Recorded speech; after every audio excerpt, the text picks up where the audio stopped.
Dewa Diri yang saya hormati, pada kesempatan ini saya akan membawakan cerita legenda dari handphone Jawa sama Barat Sandra yang lagi. berjudul Lupa handphone sama saya. Sangguriang dan Dayang Bingung saya Sumbi. tadi. Makanya ini mau buru-buru pulang.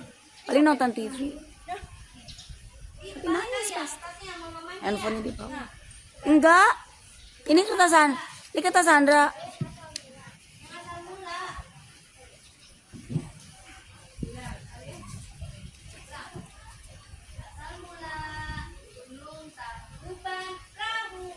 Asal mula Gunung Tangkuban Perahu.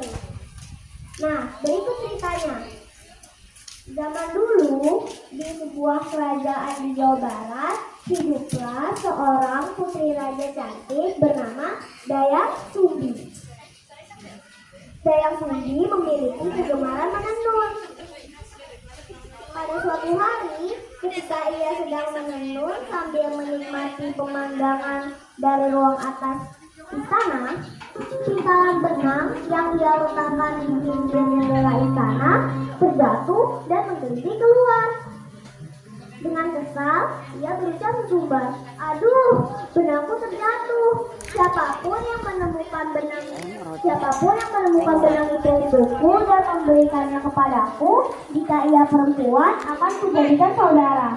Sedangkan jika ia laki-laki akan kujadikan suami." Tidak lama kemudian, datang seekor anjing hitam bernama Tumang mengambilkan benang dan mengantarkannya kepada Dayang Sumbi. Dayang Sumbi pun teringat dengan janjinya. Jika ia tidak menepati janjinya, para dewa pasti akan marah dan menghukumnya. Oleh karena itu, ia pun menikah dengan anjing itu. Tumang adalah dewa yang dikutuk menjadi binatang yang dibuang ke bumi. Hari demi hari berlalu, Dayang Sumbi akhirnya mengandung anak. Setelah beberapa bulan, Dayang Sumbi melahirkan seekor anak laki-laki.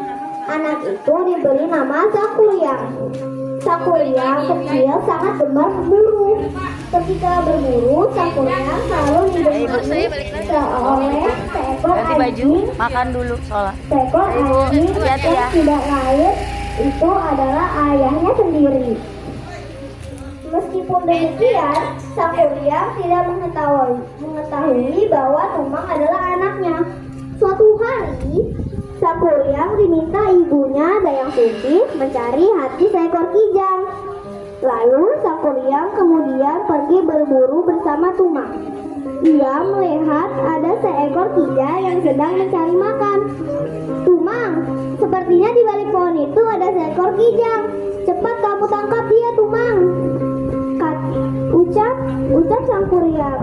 Tapi Tumang yang saat itu tidak terlalu bersemangat hanya diam saja di samping Sangguriang.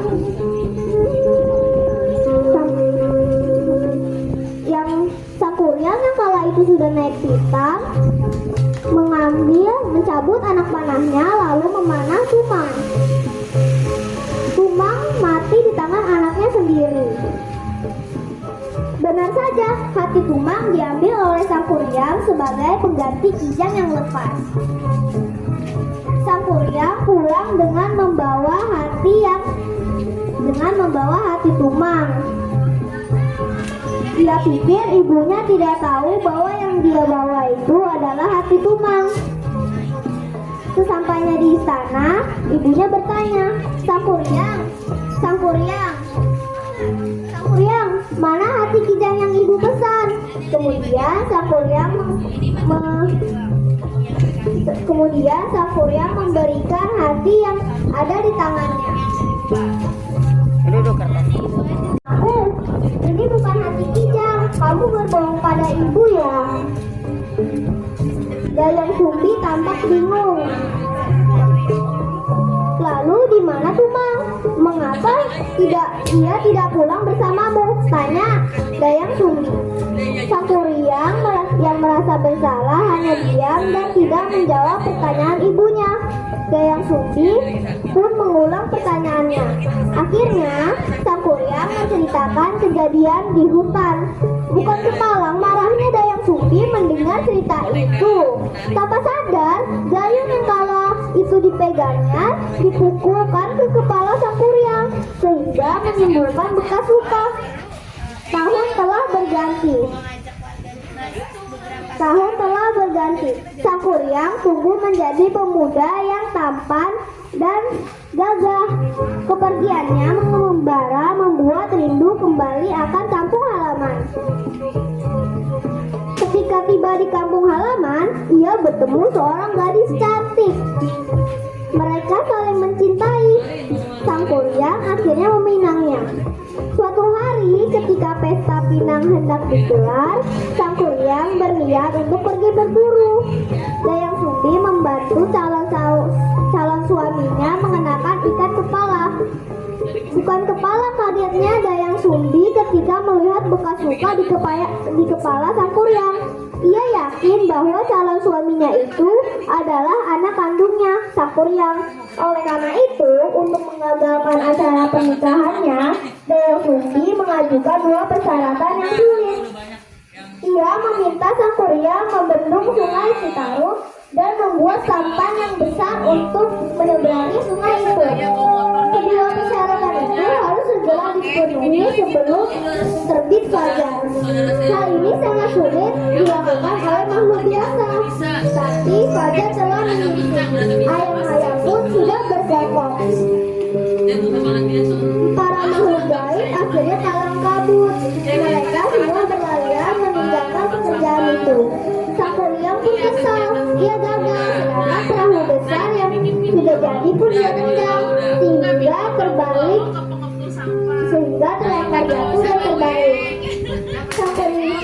Perahu besar yang terbalik itu lama-kelamaan menjadi sebuah gunung. Gunung itu diberi nama Tangkuban Perahu.